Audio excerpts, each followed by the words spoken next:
Buenos días a todos y todas. A nombre del Centro del Cambio Global y la Sustentabilidad y del Centro de Investigación sobre el Cambio Global de la UNAM, les damos la bienvenida a nuestro seminario institucional en el que hemos pensado, muy importante,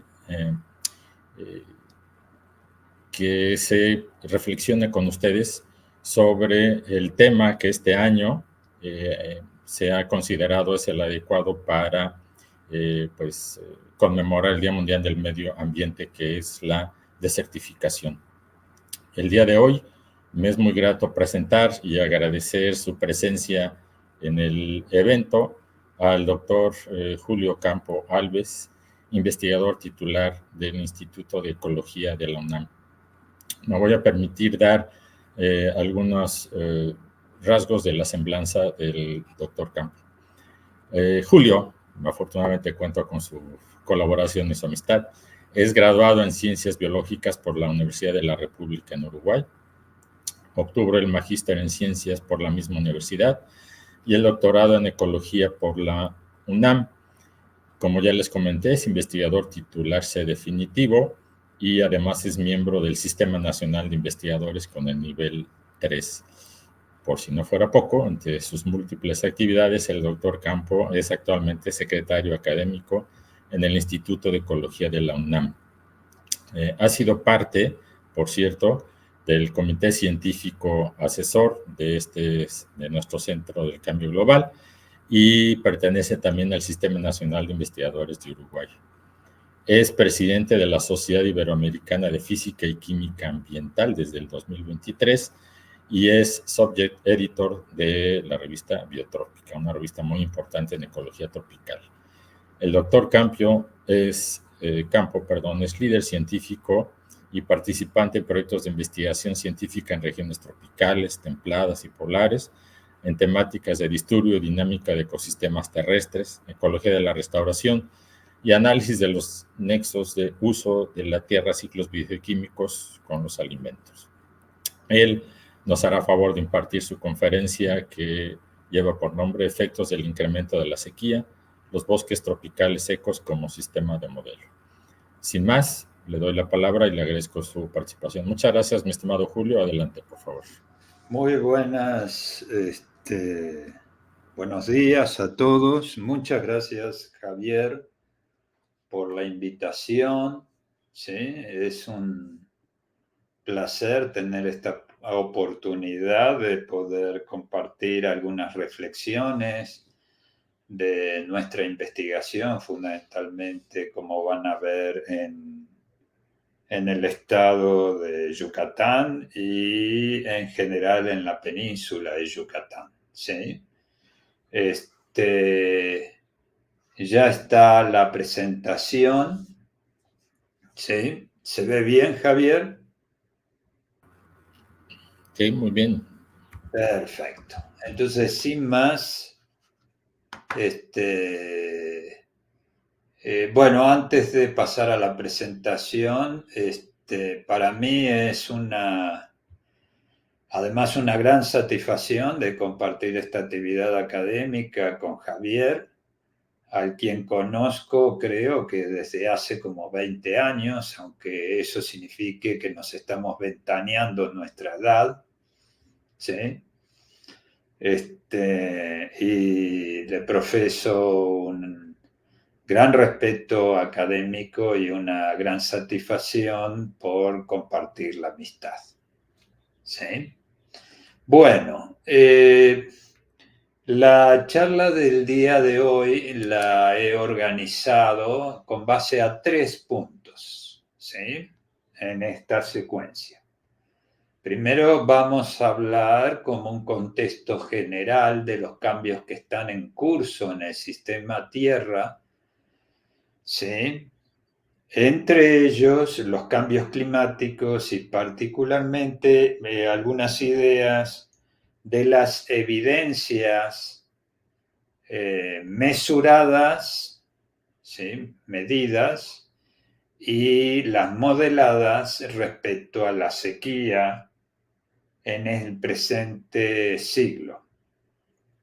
Posteriormente, quisiera compartir con ustedes la importancia de los bosques tropicales en los ciclos biogeoquímicos globales, ¿sí? Y el control climático que sufren estos bosques en su funcionamiento. Para terminar, ¿sí?, con algunas de las investigaciones que hemos venido realizando en la península de Yucatán, ¿sí?, explicándole también por qué es considerado un sistema modelo, ¿sí?, y qué significa ser un sistema modelo, ¿sí? Bien, quizá muchos estén familiarizados con este trabajo publicado en Science ya hace casi 10 años, donde se demuestra que una serie de componentes del sistema Tierra, ¿sí?, están fuera del contexto de su espacio estable reflejado por la esfera interna verde, ¿sí?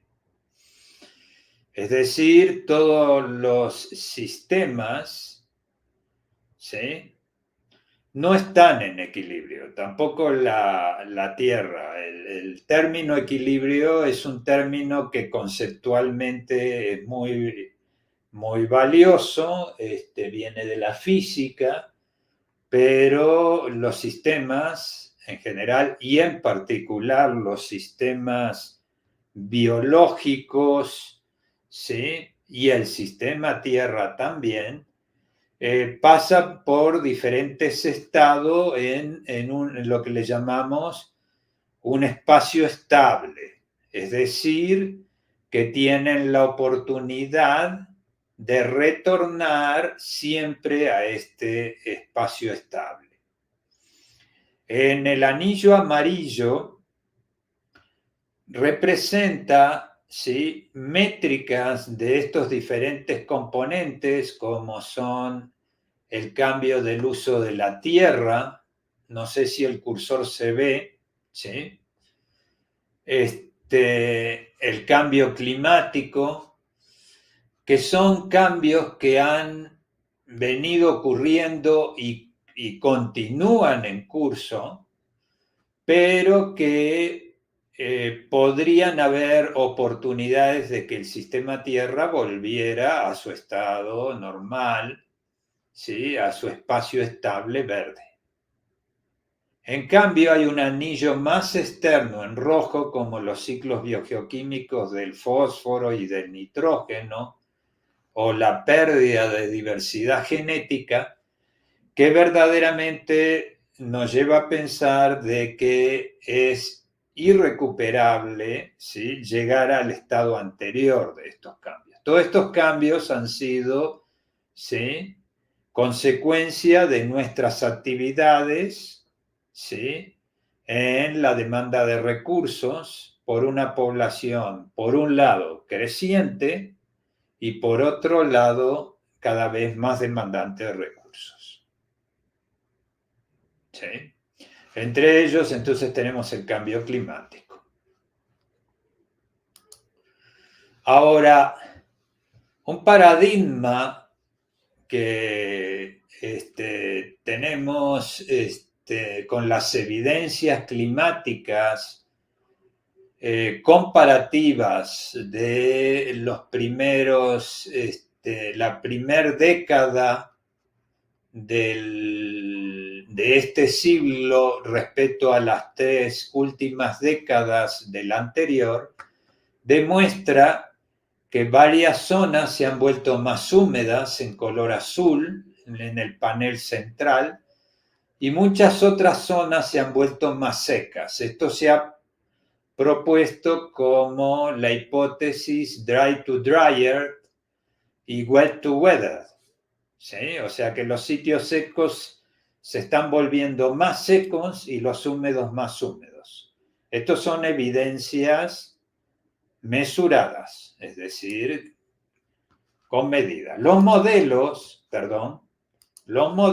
por otra parte, dicen que para el 2100, ¿sí?, los diferentes modelos esperan, ¿sí?, reducciones. Por ejemplo, aquí tenemos México en el panel A, ¿sí?, reducciones en la cantidad de lluvia, gran parte de la zona Amazonía, la mata atlántica brasilera, ¿sí?, el sur de África, parte del este y oeste de Australia, ¿sí?,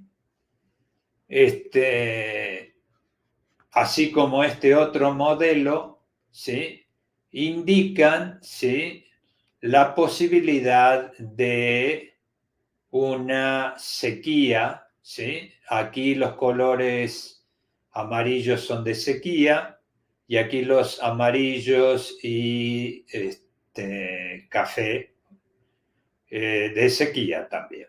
Es decir, por lo tanto, tanto las medidas que se realizan regularmente como la modelización prevé que gran parte del planeta se va a volver más seco.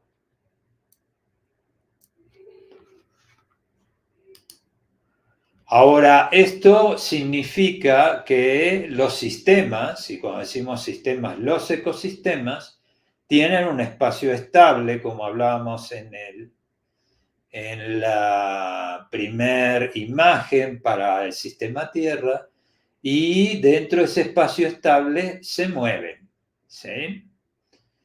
Ahora, estos forzadores del cambio climático podrían llevar a que la bolita negra que oscila en este valle pase de esta situación húmeda a una situación seca.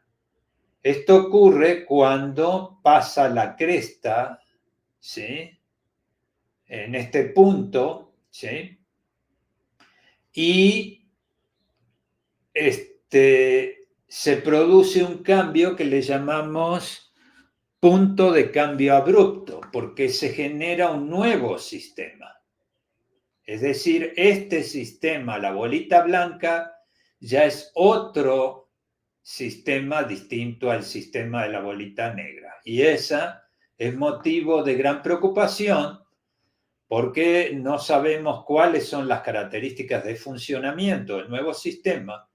Y lo que es más preocupante, menos sabemos cuáles son, ¿sí?, estos puntos de cambio abrupto, es decir, cuáles son los umbrales que deberíamos cuidar para que no cambie el sistema de un estado al otro.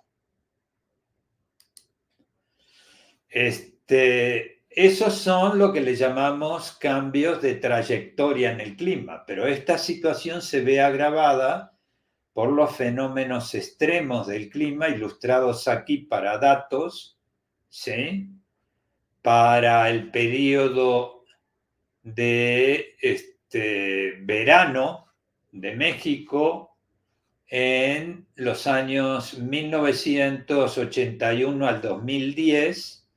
En el Niño vemos que casi todo México se vuelve más seco, la península de Yucatán la península de Baja California tiene un cambio menos acentuado durante el Niño. Y sin embargo, durante la Niña, ¿sí?, vemos que a pesar que son años más lluviosos, ¿sí?, parte del centro de México y parte de la península de Baja California sufren sequías. Es decir, lo primero que nos demuestran estos datos es que los fenómenos extremos del clima tienen una conducta heterogénea dentro del país y que no podemos decir que porque es un año del Niño, cualquier punto del país se va a volver más seco y viceversa, más húmedo cuando lo sea de la Niña. Esto aumenta, como se dan cuenta, la complejidad de predecir cómo van a responder los ecosistemas a estos fenómenos extremos. ¿Por qué los bosques tropicales son motivo de esta charla? Bueno, es que los bosques tropicales, como podemos ver, ocupan alrededor del 11% del área libre de hielos, pero son responsables del 40% de la fijación de carbono que ocurre en estas tierras libres de hielo, almacenan la tercer parte del carbono en plantas, son responsables de las 3/4 partes del nitrógeno atmosférico que es fijado simbióticamente en condiciones naturales en ecosistemas terrestres y cerca de la mitad de las emisiones de gases de efecto invernadero asociadas a la desnitrificación, como es el óxido nitroso. En resumidas cuentas, los bosques tropicales, ¿sí?, impactan grandemente los ciclos globales de carbono, nitrógeno y fósforo, y particularmente al impactar el ciclo de carbono, tienen un impacto masivo en la evolución del clima. Por eso es una gran preocupación ver cómo responden estos bosques a estos forzadores que están ocurriendo en el sistema Tierra de cambio, forzadores de cambio. En particular, los bosques tropicales secos, ¿sí?, en un análisis, ¿sí?, que publicamos no hace mucho, ¿sí?, ocupan 80 ecorregiones de bosques tropicales secos que superan los 20 millones de kilómetros cuadrados, ¿sí? Por lo que, a pesar que son menos productivos que los bosques tropicales húmedos o lluviosos, ¿sí?, y lluviosos, perdón, ¿sí?, estos bosques tropicales secos, al representar cerca de la mitad de la superficie de los bosques tropicales, ¿sí?, tienen una influencia masiva en estos ciclos globales biogeoquímicos y por lo tanto en la evolución del clima. Entonces, de ahí nuestra preocupación de cómo funcionan y cómo responden a los cambios. Estos bosques tropicales secos, en un análisis pantropical, aquí tienen afrotrópico en rojo, Australasia en un color que, si quieren, beige, en un verde indomalayo, el neotrópico en azul, y Oceanía, fundamentalmente las islas de Hawái, entre otras, en un color como agua, ¿no? Entonces demuestra el NDVI, que es un indicador de la productividad de estos bosques, ¿sí?, o de, comúnmente se dice, verdosidad, demuestra que conforme aumenta la precipitación, aumenta la productividad con un poder de explicación del 67%. Estos bosques tropicales secos sufren de una estación seca, es decir, una estación donde en el mes caen menos de 100 milímetros de lluvia, ¿sí?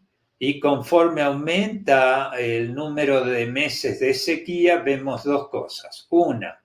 Una tendencia a la disminución en la productividad, si aumenta los meses de sequía, ¿sí?, como consecuencia del cambio global en el clima, ¿sí?, y a su vez una mayor variabilidad. En definitiva, una reducción en el régimen de lluvias o un aumento en la estación seca van a conducir a una reducción en la captura de carbono por parte de estos bosques. Estos son datos pantropicales, hechos a partir de 8.000 celdas de evaluación.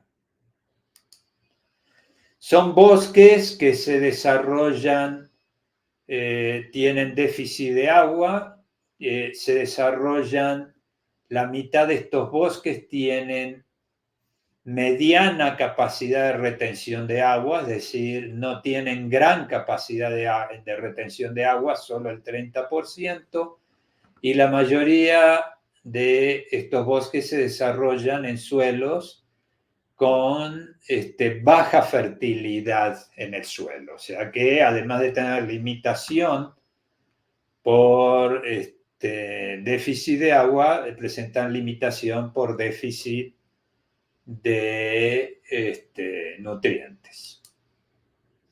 Generalmente estos bosques, como hablábamos, presentan una estación lluviosa y una estación seca, generalmente de 3 a 4 meses, aunque como podíamos ver en el análisis pantropical, puede llegar a ser hasta de 10 meses la estación seca, ¿sí? Esto, sin duda, como pueden ver, modula la fenología del bosque y el funcionamiento. Aquí tenemos un bosque dominado por la captura de carbono y aquí tenemos un bosque en secas dominado por las emisiones de CO2 producto de la descomposición. Entonces, antes de entrar en lo que es un modelo, vamos a manejarnos con dos hipótesis alternativas respecto a cómo pueden responder los ecosistemas, y en este caso los bosques tropicales secos, a los cambios en la disponibilidad de agua. Entonces, una hipótesis alternativa es que los bosques tropicales serían sensibles a la sequía o limitación relativa de la disponibilidad de agua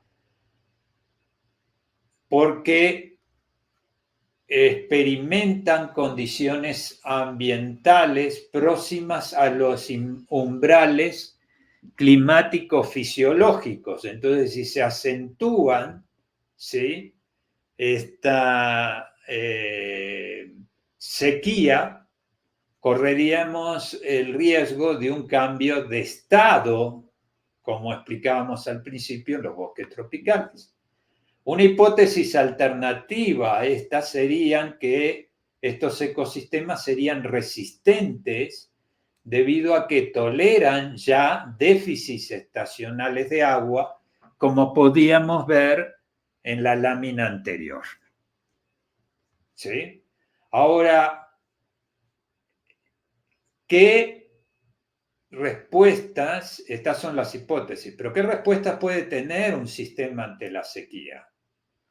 Un ecosistema ante la sequía, y en particular el bosque tropical seco, será sensible a la sequía cuando ocurren cambios en sus variables biológicas o en sus estados o procesos ecosistémicos cuando la lluvia se encuentra a o debajo de los límites mínimos que han sido observados previamente, es decir, para los cuales ha evolucionado, ¿sí?, estos ecosistemas.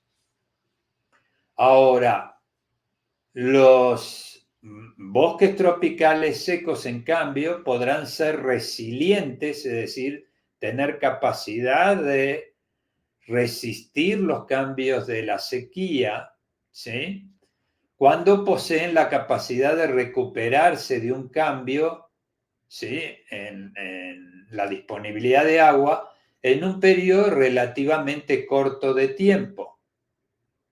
Eso sería que serían resilientes. O serán resistentes cuando no presenten cambios en respuestas a cambios prolongados, anormales o recurrentes en la precipitación anual. ¿Estamos de acuerdo? Con esto en mente, ¿sí?,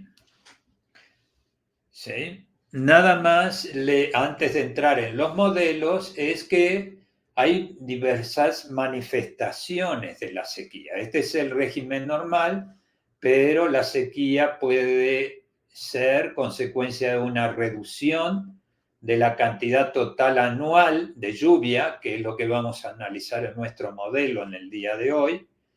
Puede deberse a un incremento en la longitud de la estación de sequía, como podíamos ver en el análisis pantropical. Puede deberse a un cambio en la distribución de lluvias, ¿sí?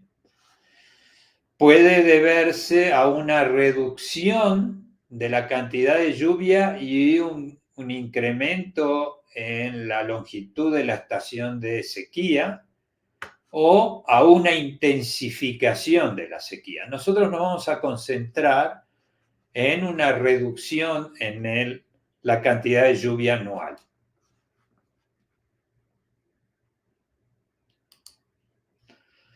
Ahora, ¿qué es un sistema modelo?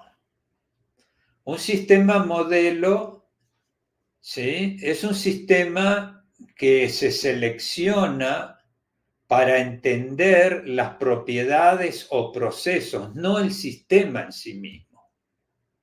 Es decir, en este caso, entender las propiedades o las respuestas a la sequía más que el bosque tropical seco per se solamente, sino que a partir de ello, ¿sí?, tener una idea de respuestas ecofisiológicas a nivel de las plantas, respuestas a nivel del ecosistema, etc.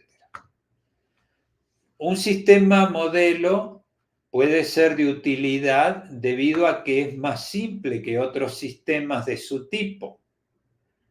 En estos casos, en términos estructurales o funcionales, de forma tal que la propiedad de interés, es decir, la respuesta del ecosistema, en este caso al cambio en el régimen de precipitación, no sea oscurecida por otras propiedades. Puede presentar dinámicas más rápidas, es decir, que ser mucho más sensible en sus respuestas al cambio ambiental, ¿sí? O tener características que llevan a que su tamaño, no es el caso de los bosques tropicales secos, ¿sí?, pero lo es a otros sistemas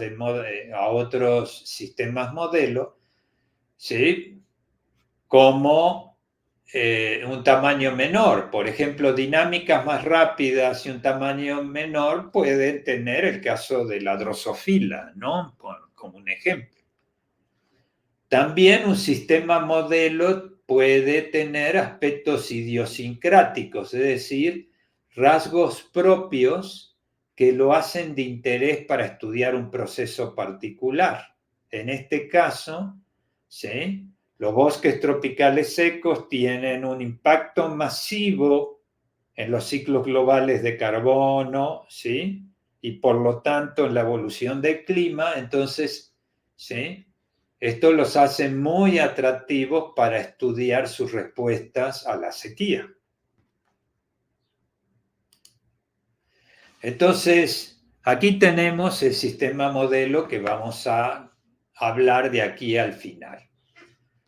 En la península de Yucatán, sí, tenemos claramente un gradiente desde el norte, que llueven 600 litros por metro cuadrado por año, hacia el sur, donde llueven hasta 1.200 milímetros de lluvia, ¿sí?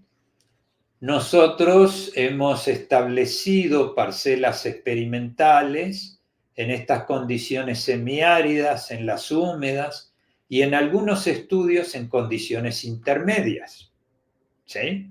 Esto aquí es una imagen del NDVI donde vemos que es menos verde, y por lo menos esto nos lleva a pensar menos productivo en la zona semiárida que en las zonas húmedas. ¿Por qué Yucatán es un sistema modelo? Porque la temperatura promedio no cambia prácticamente de los sitios semiáridos a los húmedos. La vegetación son bosques tropicales estacionalmente secos, es decir, que son modulados por una estación de lluvia y una estación de seca, que a su vez coinciden en gran parte entre ambos, ¿sí?, se solapan, ¿sí? tienen los mismos suelos dominantes y se desarrollan sobre el mismo tipo de material parental o roca. Quiere decir que entonces, ¿sí? Y la topografía es prácticamente plana, salvo muy pequeños lomeríos en las zonas húmedas. Es decir, que todos los factores de estado que influyen en el funcionamiento del ecosistema permanecen casi incambiados. Y sin embargo hay un cambio abrupto que en las zonas húmedas llueve el doble, 1.200 litros por metro cuadrado, que en las zonas semiáridas. Por eso lo tomamos como sistema modelo de qué es lo que pasaría si ocurre lo que los modelos predicen para Yucatán, que se va a reducir en 50% la cantidad de lluvia. Entonces queremos saber qué es lo que va a pasar, comparando los datos de aquí con los datos de aquí. Este es el aspecto del bosque subhúmedo, ¿sí? Estas son imágenes cortesías, ¿sí?, de la doctora Rivero Villar, Anaitzi, y este es el aspecto del extremo seco, semiárido, ¿sí? Bueno, lo primero es que aquí tenemos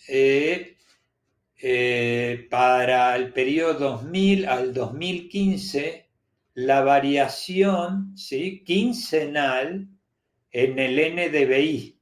¿Sí? El NDVI varía, en este caso, entre 0 y cerca de 1.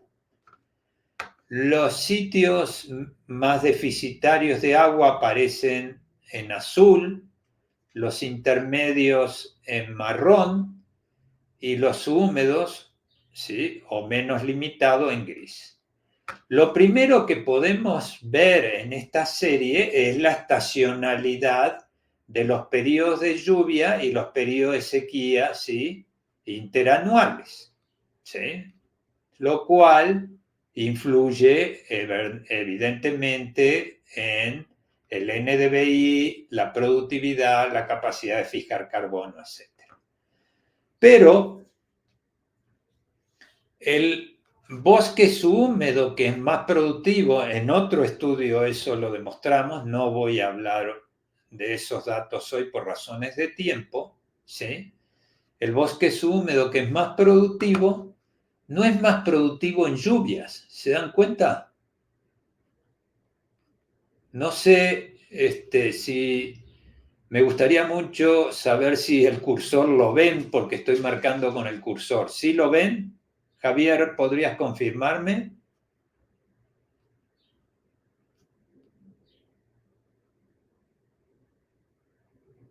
Muy bien. Supongo que el muy bien significa otra cosa, porque el cursor aquí dice que no. Bueno, los valores máximos, como pueden ver que son de la época de lluvia, no son distintos.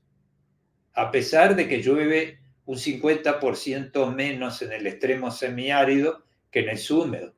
Lo que son distintos son los valles. Entonces, aquí lo que nos dice es que si el bosque tropical seco se vuelve más seco, se va a volver menos productivo, no porque va a reducir su productividad en la estación de lluvias, sino en la estación de secas. ¿De acuerdo?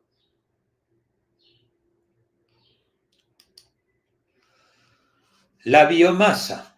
Aquí tenemos desde a la izquierda los sitios más secos, hacia la derecha los más húmedos, ¿sí? En el panel A tenemos la proporción de biomasa, ¿sí?, en tallo, ¿sí?, en troncos, versus, ¿sí?, la cantidad en raíces. Quiere decir que un valor de 1 significa que hay la misma biomasa aérea que subterránea. Vemos que si los bosques tropicales secos se vuelven más secos, pasan de tener una relación biomasa aérea versus biomasa subterránea de 3 veces más biomasa aérea a una relación donde la biomasa aérea solo duplica la subterránea. Es decir, que esta relación, ¿sí?, demuestra ser muy sensible y cae 50% como cae la cantidad de lluvia. Es decir, los patrones de asignación de carbono por parte del bosque responden muy linealmente a la reducción esperada en la cantidad de lluvia por los modelos.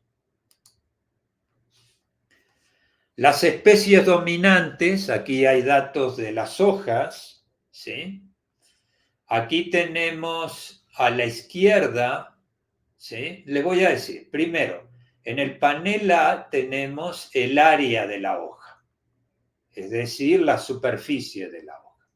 En el panel B y en el panel D, la concentración de nitrógeno y fósforo respectivamente. En el C, el grosor de la hoja, ¿sí? Y aquí el contenido en materia seca, pero no hay diferencias significativas en el E, ¿sí? No hay sensibilidad a la reducción de la lluvia. Y en el F tenemos la abundancia de nitrógeno 15, que por razones de tiempo no me voy a detener. Vamos a analizar estos cuatro. A la izquierda, es decir, cerca del origen, están los valores de las hojas de los árboles en las condiciones más secas y a la derecha en las condiciones más húmedas. Y esto nos dice que si se cumplen las predicciones de que aumente la sequía por reducción de la cantidad de lluvia anual, las hojas se van a volver de menor tamaño. ¿Sí? El asterisco en rojo significa diferencias significativas. Y se van a volver más gruesas. Panel C. Por otro lado, las hojas, si se incrementa la sequía, van a tener mayores concentraciones de nitrógeno, panel B, y mayores concentraciones de fósforo. Una hoja de menor tamaño, ¿sí?, tiene menor superficie para hacer fotosíntesis, ¿sí? Pero también pierden menos agua. Por otro lado, porque hay menos superficie con estomas abiertos, ¿sí?, para perder agua. Por otro lado, una hoja con más mesófilo, más gruesa, es más resistente a la sequía, ¿sí?, porque generalmente se vuelve más resistente al estrés físico. Por otro lado, si aumenta la sequía, hay más nutrientes. Si hay más nutrientes por unidad de gramo de hoja, hay más enzima, más nitrógeno significa más rubisco para fijar carbono, y más fósforo, ¿sí?, significa mayor tasa metabólica. Por lo tanto, hay mayor carboxilación, ¿sí?, y una mayor actividad energética para sostener, ¿sí?, la formación de cadenas de productos de fotosíntesis. Es decir, si aumenta la sequía, las hojas se vuelven más eficientes en el uso del agua. Pierden menos agua por un lado y por gramo de hoja, ¿sí?, fijan más, es esperable que fijen más carbono porque tienen más complejo enzimático para hacerlo. Por otro lado, a nivel del ecosistema, si la sequía aumenta, el bosque se vuelve menos productivo. Estoy en el extremo izquierdo, donde es el extremo de sequía. tenemos un valor negativo, circula menos nitrógeno y menos fósforo en el ecosistema, valor negativo, la tasa de descomposición cae mucho más que la tasa de productividad. La tasa de productividad cae un menos y aquí la tasa de descomposición es más sensible a la productividad, ¿sí? Disminuye mucho, a la disminución de la cantidad de agua y se produce inmovilización de nitrógeno, quiere decir el bosque se vuelve limitado por nitrógeno. Si partimos del extremo derecho, ¿sí? En términos de el nitrógeno y el fósforo en el suelo y la biomasa microbiana, vemos que hay mineralización neta de nitrógeno y fósforo, por lo tanto no habría limitación por nutrientes. En condiciones intermedias de sequía, el bosque se vuelve limitado por fósforo, asterisco rojo en el centro, imagen del centro, y en condiciones extremas de sequía se vuelve limitado por nitrógeno.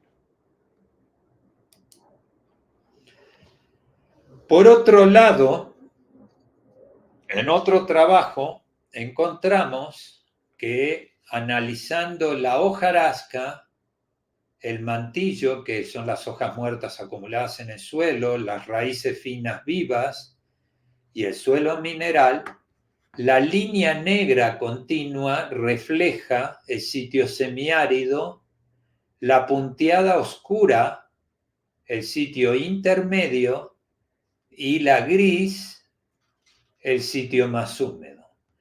Si las condiciones se vuelven más secas, ¿sí? Esto es un análisis de calorimetría y nos indica que hay una mayor concentración en las hojas muertas, ¿sí? Que caen de los árboles, hay una mayor concentración de suberina. La suberina es un compuesto para resistir a la sequía, ¿sí?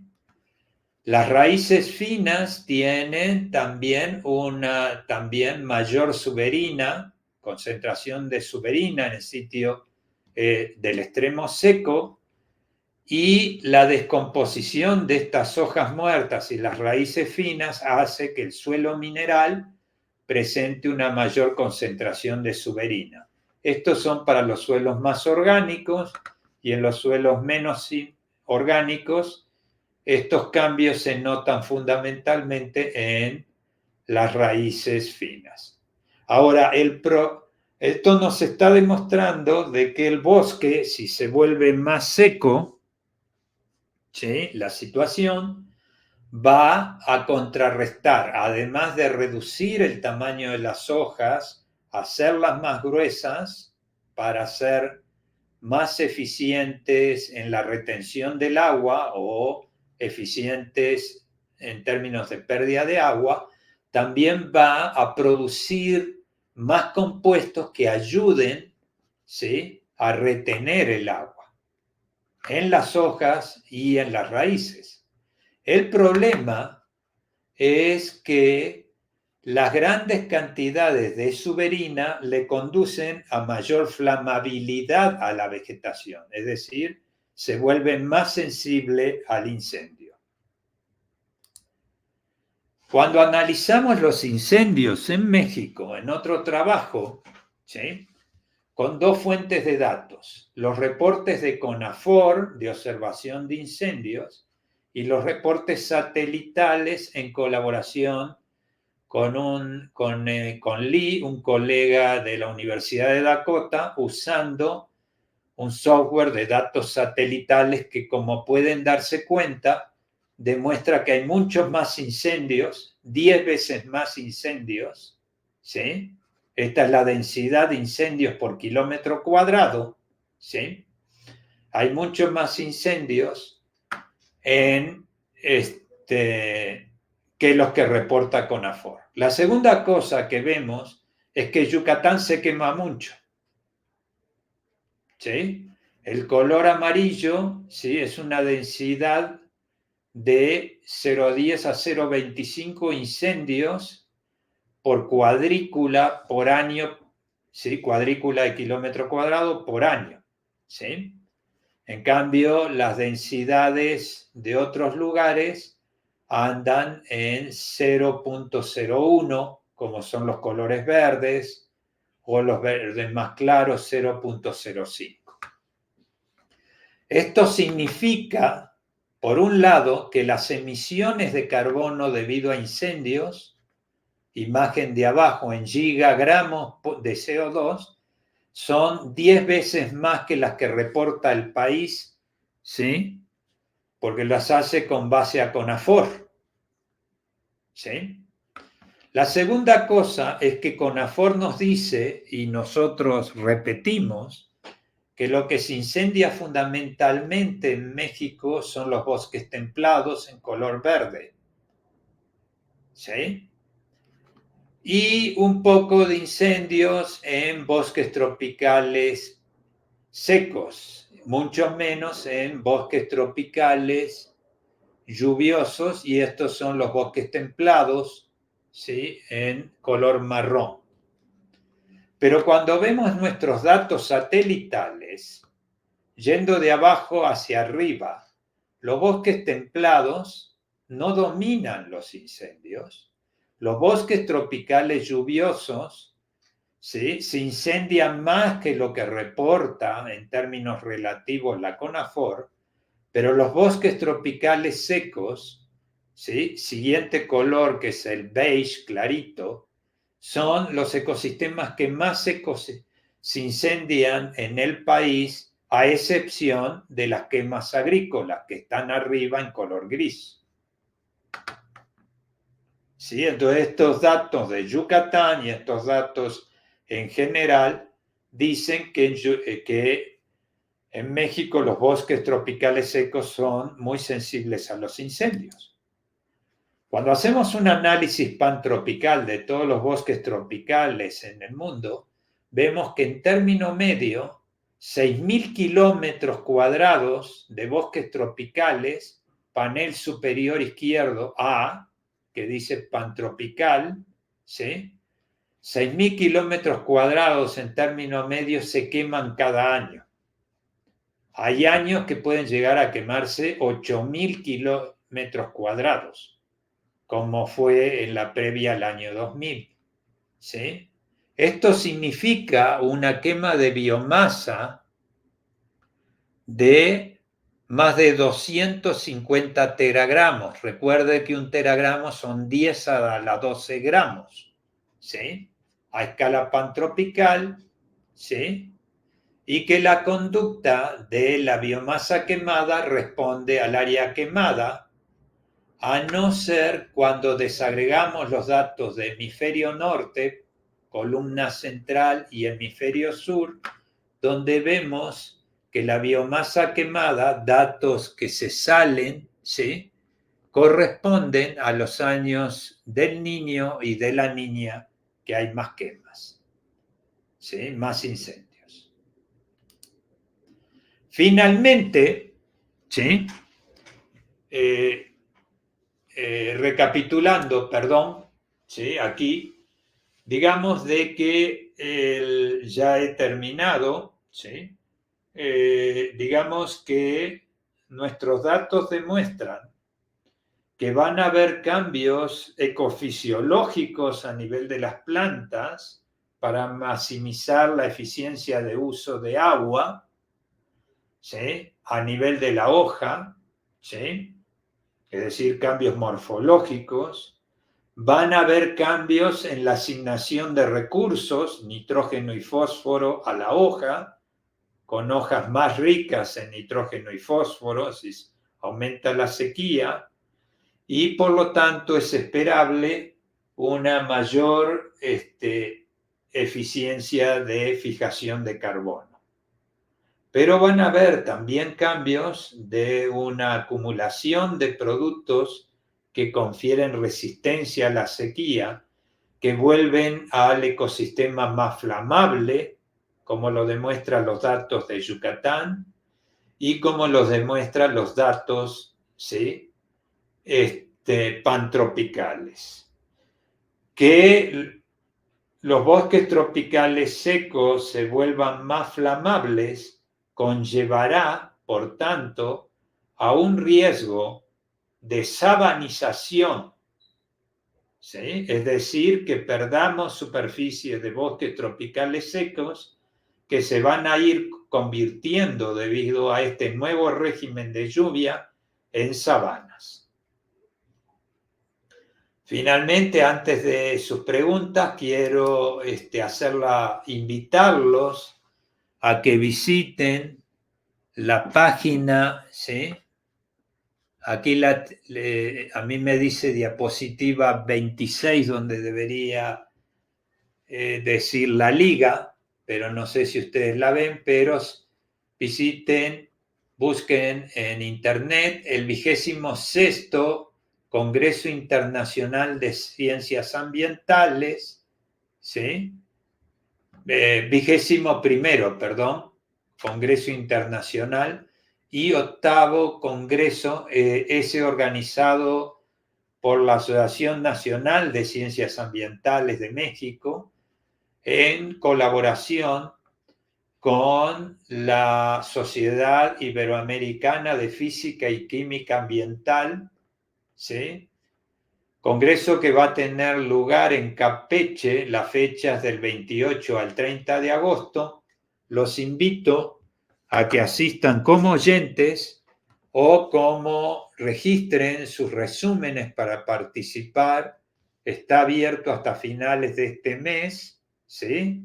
Todavía les quedan, ¿sí?, más de 3 semanas para presentar sus resúmenes y nos vemos en Campeche, ¿sí? Gracias a todos.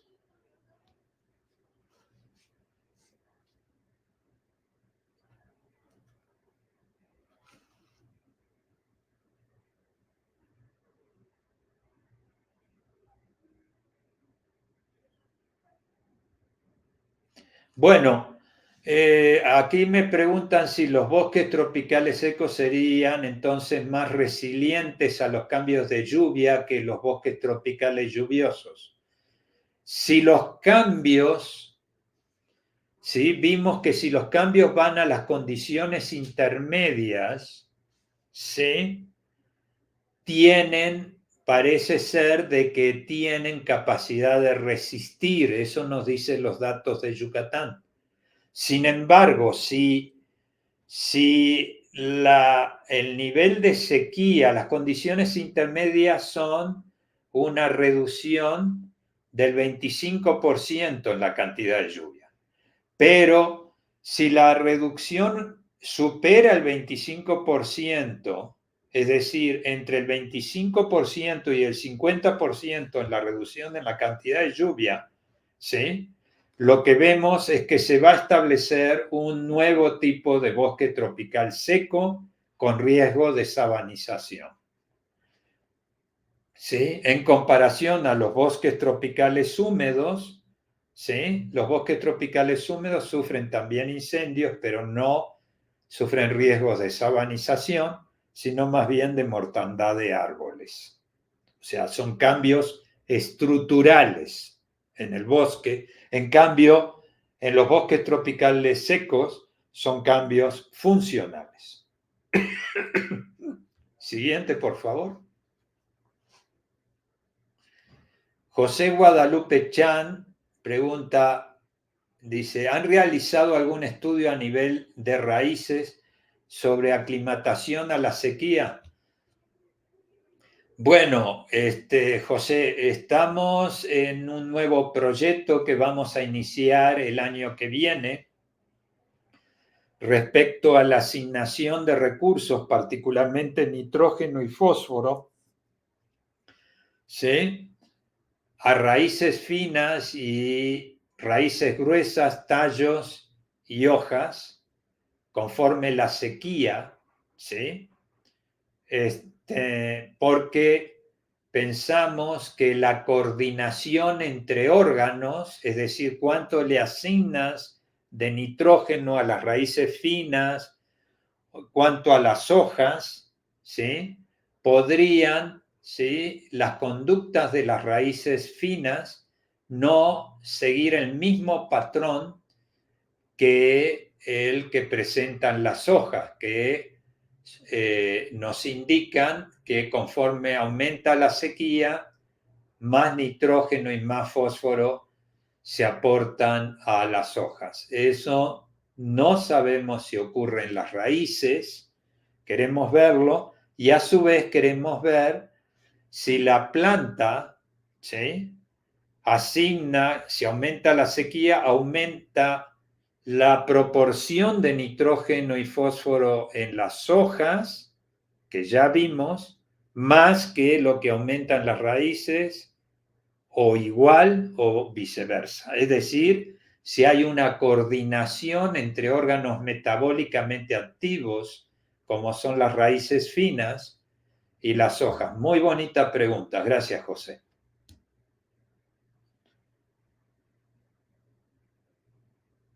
¿Qué pasaría si se pusiera en la ecuación el cambio de uso de suelo anual? Bueno, tenemos estudios funcionales respecto a la recuperación biogeoquímica en condiciones húmedas. ¿Sí? Estos estudios están en curso, algunos artículos están en revisión, ¿sí? Y lo que puedo decir en particular en términos de asignación de recursos es que la recuperación biogeoquímica de los bosques durante la sucesión secundaria de estos bosques tropicales secos en las condiciones húmedas, ¿sí?, ocurren a una velocidad distinta para el ciclo del nitrógeno que para el ciclo del fósforo.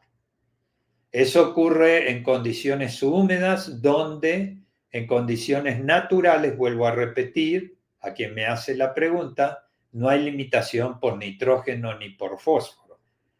Va a ser muy interesante replicar este experimento en el extremo seco. Estoy muy de acuerdo en que es muy interesante. Olivia pregunta, bueno, primero dice excelente presentación. Bueno, agradezco mucho tus conceptos y por supuesto, Olivia, te invito a ti y a todos los que estén interesados a acercarse a desarrollar sus tesis o a colaborar científicamente si son doctores en estos estudios. Bueno, y su pregunta es, ¿han comparado los datos de nitrógeno 15 y fósforo continentales con los marinos? No. Hemos comparado, hemos hecho análisis de nitrógeno 15 en la vegetación conforme la sequía, ¿sí? No comparándolo con los marinos, sino comparándolo de que si cambia la abundancia de nitrógeno 15. Y aumenta la abundancia de nitrógeno 15, que es lo que aparecía en un trabajo de oecologia. De hecho, a ver si esto me permite volver atrás. No, ya no me permite. Bueno, yo no me detuve en esos datos porque era un poco más complejo, pero ahora me voy a permitir extender. Olivia, como tú sabes, y me voy a repetir algunas cosas que tú ya sabes, pero quizá alguno de los oyentes no lo sepa. El nitrógeno 15, al ser más pesado que el nitrógeno 14, que es el isótopo más abundante de nitrógeno en la naturaleza, no es preferido por la vida, por razones obvias. Es decir, es energéticamente más costoso, porque mover algo más pesado es más costoso. Tomar algo del suelo es más costoso, etc. ¿Sí? Y el nitrógeno 15 aumenta con la sequía. Entonces, por lo tanto, si el nitrógeno 15 aumenta en las hojas, pero también en otro trabajo que analizamos raíces y tallo y aumenta también, ¿sí? En otra publicación que hoy no presenté, ¿sí? Nos sugiere que si aumenta la sequía, aumentan las pérdidas de nitrógeno. Un indicador indirecto es que las plantas pasan a tomar más nitrógeno 15. La lógica es que yo tomaría como planta más nitrógeno 15, que es más costoso, porque hay poco nitrógeno. ¿Sí? Entonces, cuando Anaitzi Rivero Villar realizaba sus estudios de doctorado, analizamos esto conjunto con las pérdidas de nitrógeno del ecosistema y encontramos que si aumenta la sequía, aumentan las pérdidas de nitrógeno por emisiones de gases de nitrógeno y por lisiviación de nitrógeno. ¿Sí? Por otra parte, en los nuevos estudios que estamos realizando, ¿sí? Queremos ver cómo se distribuye el fósforo del suelo, ¿sí?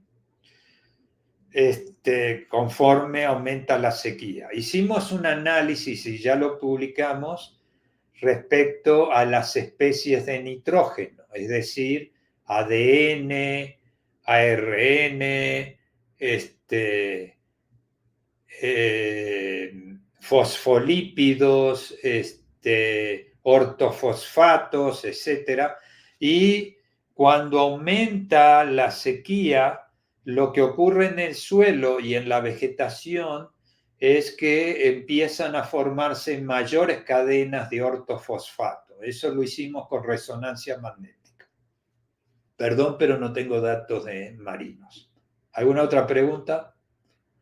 ¿Qué deberíamos hacer para que la población general haga consciente estos cambios fisiológicos y en los procesos en los bosques tropicales y sus implicaciones? Bueno, como todas las preguntas muy buenas, aquí hay muchas cosas, muchos desafíos. Bueno, lo primero es disminuir la presión sobre el uso de la tierra. ¿Sí? Lo segundo, que no quiere decir que vaya segundo, sino que lo voy numerando, pero no significa menos importante, ¿sí? Es restaurar, ¿sí?, la vegetación natural.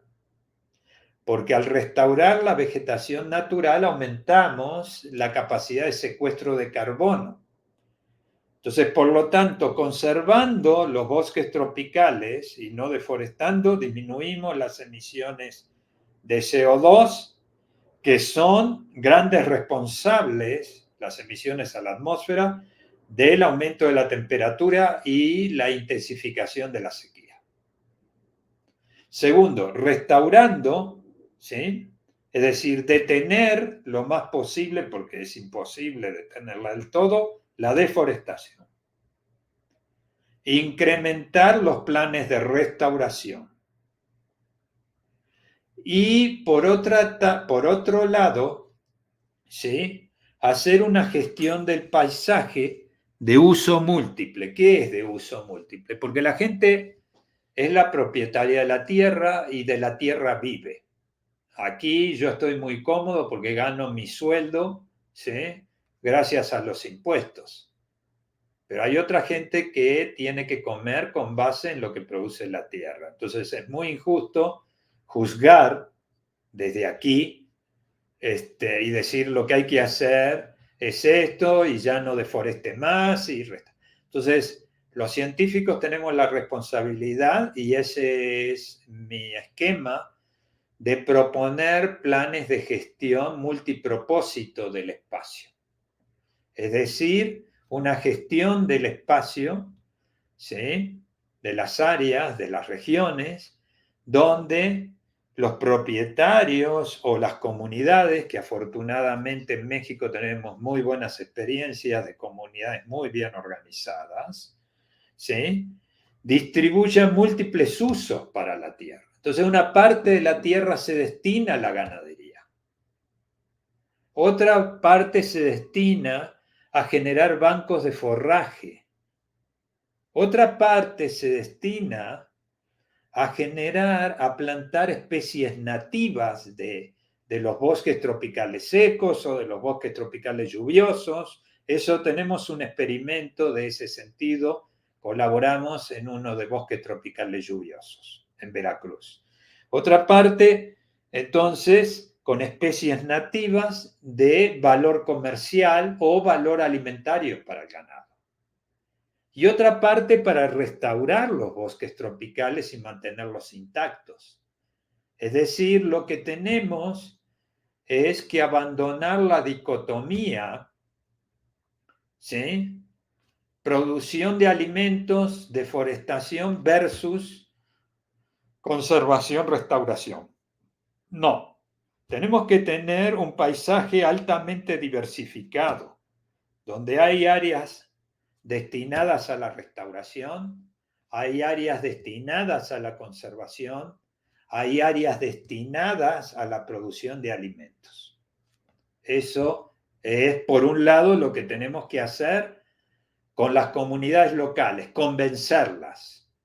O sea, hay que hacer un gran esfuerzo de convencimiento, porque lo que se puede hacer aquí en el escritorio no sirve para nada si la comunidad no está de acuerdo. Entonces hay que hacer planes, ¿sí? Y esto se llama ciencia transdisciplinaria, no ciencia multidisciplinaria. Transdisciplinaria porque es una ciencia que involucra a los actores sociales, a los propietarios, a los tomadores de decisión, etc. Y por otro lado, tenemos que fortalecer los programas de concientización de que tenemos una sola naturaleza, ¿sí? Y cómo es, yo soy un convencido que para hacer esto, por supuesto, podemos dar charlas como doy yo hoy, pero tenemos que irnos a las escuelas, primero que nada. Ahí está el esfuerzo. Entonces, en el Instituto de Ecología estamos impulsando para la segunda mitad de este año un programa de la ecología va a las escuelas, ¿sí? Para sensibilizar a las futuras generaciones. Por supuesto que vamos a ir a las secundarias y a las prepas, pero a las secundarias y a las prepas más bien los invitamos a venir al Instituto de Ecología y explicarles nuestras investigaciones y las razones, ¿sí? Pero a las escuelas vamos y hacemos actividades, no damos charlas, hacemos actividades con base en problemáticas locales, no con la problemática de Yucatán, ¿sí? Entonces vamos a ir a Chalco, eso ya está acordado con la CEP. Tenemos un sinfín de escuelas que atender en la segunda mitad de este año, ¿sí? En el Instituto de Ecología, en asociación con el Instituto de Geología de la UNAM. Los geólogos van a hacer su parte, nosotros vamos a hacer nuestra parte de sensibilización. Pero la sensibilización tiene que tener realismo. Entonces no puede ser la sensibilización con base en mi conceptualización o la conceptualización que leemos en libros. No, con base en las problemáticas locales, en este caso de Chalco, para que el niño llegue a la casa y hable de los problemas que sufre Chalco y lo que nosotros le estamos tratando de manifestar de cómo podríamos contribuir a revertirlos, a detenerlos o lo que podemos hacer solo mitigarlos. ¿De acuerdo? ¿Alguna otra pregunta? Pilar Angélica Gómez. Pilar, saludos, doctor Julio. Perdón, Pilar, que no me acuerde de ti. Saludos para ti. ¿Cómo poder? Yo creo que la vida te va dando, Pilar, y me quiero disculpar si tú me conoces, te va dando la oportunidad hermosa de seguir conociendo gente, ¿sí? y sobre todo tener la oportunidad de conocer, para quienes estamos en la ciencia, esa oportunidad de conocer investigadores seniors con los cuales reflexionar ideas, pero también nos da una maravillosa oportunidad de conocer gente como tú, si ya te conocí anteriormente, es decir, las nuevas generaciones que plantean nuevas ideas, que nos llevan a cuestionar nuestras ideas preconcebidas y contribuyen a avanzar la ciencia. Bueno, dicho esto, como saludo, ¿sí? ¿Cómo poder prevenir esa sabanización? Pues, compleja pregunta. Mitigar el cambio climático con planes de conservación, con planes de restauración, con reducción del uso de recursos, ¿sí? Con una mayor eficiencia en el uso de los alimentos, ¿sí? El 70% de los alimentos que se producen en el mundo no llegan a la mesa, por diferentes razones. En África, por pobreza, no hay posibilidades de transporte que los permita hacer llegar.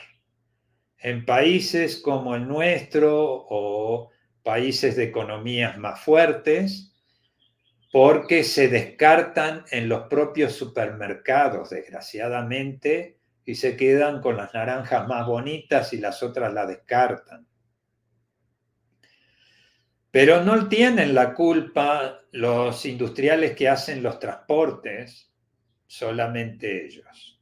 No tienen la culpa los supermercados o los restaurantes que tiran comida porque ya no está en un estatus. Todos tenemos un granito de culpa, Pilar. Esa lechuga que se marchitó en el fondo del refrigerador. ¿Sí? Bien.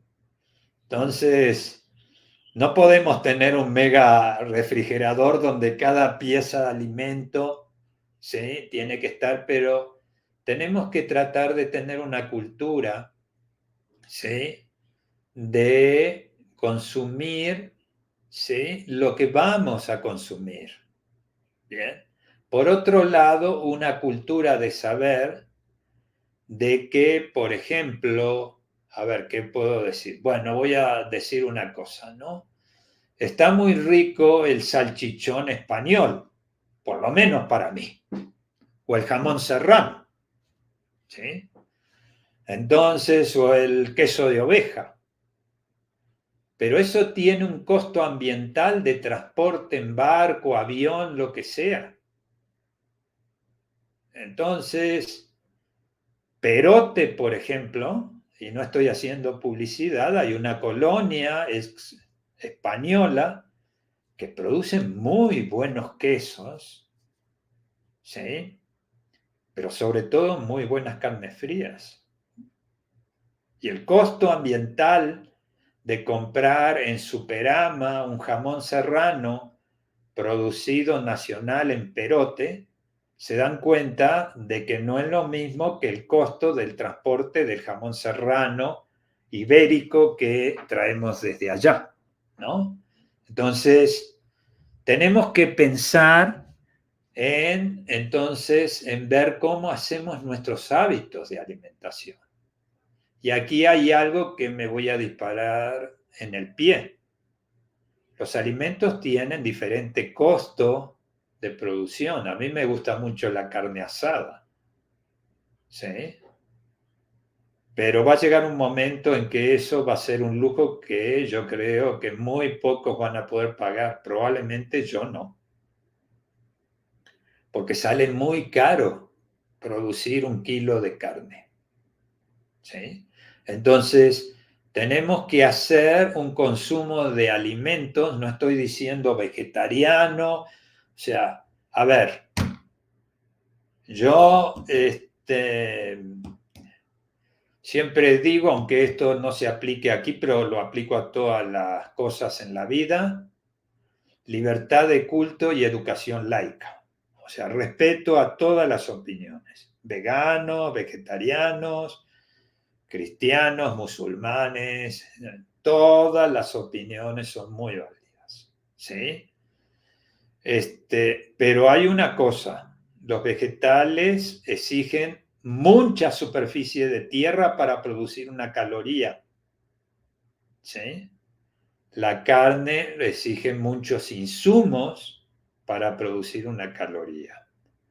Entonces, dicho esto, ¿sí? Producir el equivalente en calorías de granos significa deforestar mucho más que producir el equivalente en calorías de carne de vaca. Ahora, por otro lado, producir una caloría de kilogramo de vaca tiene altos costos de emisiones de gases con efecto invernadero debido a subsidios y consumo de agua mucho mayor que granos. Entonces tenemos que ir a una dieta balanceada. Y para los que mañana van a ser padres o lo están siendo el día de hoy, recuerden siempre, independientemente de su gusto por los vegetales, ¿sí?, que los niños para el desarrollo de su cerebro necesitan proteína animal. ¿Sí? Bien. Entonces, esto con respecto a al esquema general para contrarrestar, ¿sí?, la conducta de la trayectoria hacia una sabanización. Restauración con especies más tolerantes a la sequía. Sí, muy bien, Pilar. Sí, está muy bien, porque el planeta está yendo hacia ahí. Pero también con otros rasgos funcionales, como lo dices tú. Porque como lo has visto al comienzo de mi charla, el problema es mucho más, va más allá de la sequía. Está aumentando la temperatura, está aumentando la cantidad de nitrógeno que se deposita de la atmósfera porque se ha roto el ciclo del nitrógeno. Sí, hay muchos cambios que están ocurriendo paralelamente. Entonces, restauración con especies nativas, ¿sí?, pero no bajo el esquema de restaurar el ecosistema que estamos viendo hoy. Ese ya no es el paradigma, porque mañana nosotros estamos restaurando para mañana. Y mañana ese bosque que está conservado hoy va a ser distinto al que estamos viendo. Por todo esto que hemos dicho. Entonces, ¿cómo va a ser? No sabemos. Lo único que sabemos es que no va a ser así, va a ser distinto. Entonces, lo que tenemos es que buscar especies nativas con rangos de nicho ecológico más amplio, es decir, que le den más oportunidades a la variabilidad ambiental, ¿sí?, y a los cambios en trayectoria que están ocurriendo. Las especies, cuanto más especialistas sean, no van a servir para nada restaurar con ellas, porque a la larga, cualquier cosa que cambie, y sabemos que van a cambiar varios parámetros ambientales, eso lo tenemos muy seguro, ¿sí?, la va a llevar a desaparecer, entonces no tiene sentido. No sé si con eso contesto tu pregunta, Pilar. Siguiente, ya no hay. Efectivamente, Julio, es la última pregunta. Muchísimas gracias. Ha sido una charla que espero que los demás, como yo, la hayan disfrutado muchísimo. Muy, muy didáctica, muy aleccionadora, muy sólida.